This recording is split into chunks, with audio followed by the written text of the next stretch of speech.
Welcome back. In this lesson, we're going to be looking at trace tables and how we can use them to document a dry run of an algorithm. We're also going to look at how to identify errors in given algorithms and suggest ways of correcting these errors. Now, dry run is a testing technique where we don't actually code. We plan the algorithm normally in pseudocode or flowchart format, and then we run through the algorithm with some test data and check the logic behind it. Let's start with trace tables. What are they? Well, trace tables are structures that help you follow an algorithm. For example, if you want to find an error or you want to work out what an algorithm does, trace tables can come in handy. Each statement in an algorithm or a flowchart is run manually, and the values that are written to variables are written in a table in order to document the changes that are made. Each column in the table is designated to one variable. There can also be a column for any outputs to be written in. User prompts are also entered in the trace table, for example, inputs, and these can be entered in a separate column or as an output because these will be output at some point. For example, if you have x is equal to input, enter a number, then the text enter a number is a user prompt and will need to be added to the trace table. Specific inputs can be given to test different parts of the algorithms, so test data is useful here. Let's look at an example. Trace the following algorithm with the input values 43210. So the test data is there. Normally in an exam you'll be given that. Count is initialized to 0, input value is initialized to 1, total is initialized to 0, and while input value is greater than 0, we're going to do the following steps. We're going to input a value, and then we're going to add it to the total, and we're going to increment the count by 1. Once the loop finishes, for example, if a value is entered which is 0 or below, then we output the total is whatever the total is, and output there were so many numbers. On the right hand side, you can see the trace table. So we know that there are three variables. So those variables, count, input value, and total, are given a column, and then output is given a column.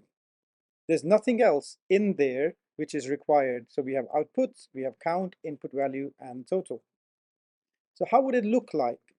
Well, let's start by writing the values in. So in line 1, count is 0. So we write 0 in the first row underneath the headings.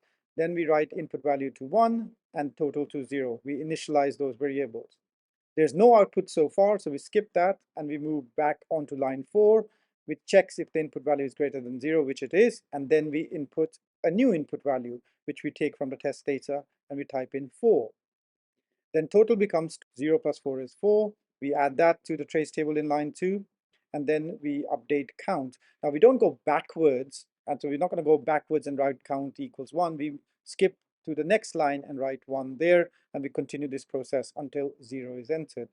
Once 0 is entered, we then output the total is, in this case, 10, and there were 4 numbers which were entered before 0 was entered. And that's all there is to tracing an algorithm or a flowchart. Take everything step by step and follow the logic through. Now this will allow us to find errors in an algorithm. And to find an error in an algorithm, you need to know the purpose of the algorithm. And you can get that from using a trace table. You can test an algorithm with different types of data, complete trace tables, and find out what the algorithm actually does. Once you know the difference between what it does and what it should do, you can then identify the errors and suggest the changes you need to make. Now there is an algorithm on the left-hand side of the screen. Pause the video to understand that. You'll normally be given a description in the exam. In this case, we read that description. So the description here is that the algorithm takes three numbers as input and outputs the largest value and the average value. So we can split this into 5 sections. For example, section 1 takes three numbers as input, which is happening within the loop. It then calculates the largest value by comparing them, and then it outputs the largest value, which happens outside the loop. It also needs to calculate the average value and then output the average value outside the loop, because if you decide to output the average value inside the loop, then you're going to get multiple averages. Pause the video and look through the algorithm and find out if there's a mistake in there. You should be able to spot that in line 2, we have a variable called largest. In line 6, it's actually called large. So that could be a discrepancy. So look for things like variable name changes, look for greater than, less than signs, look for incorrect assignments, things like those. Okay, that's all there is to this particular lesson. I would probably suggest that look up past papers and go through trace table questions and identifying errors, because there's no other substitute than actually going through an algorithm and identifying the mistakes or tracing it. Talking or listening about it won't actually help you because just like mathematics, you've got to practice to become perfect. On screen, there's a question. Complete the trace table for the following algorithm with the input data which you see on screen. Hopefully, you should be able to create a trace table.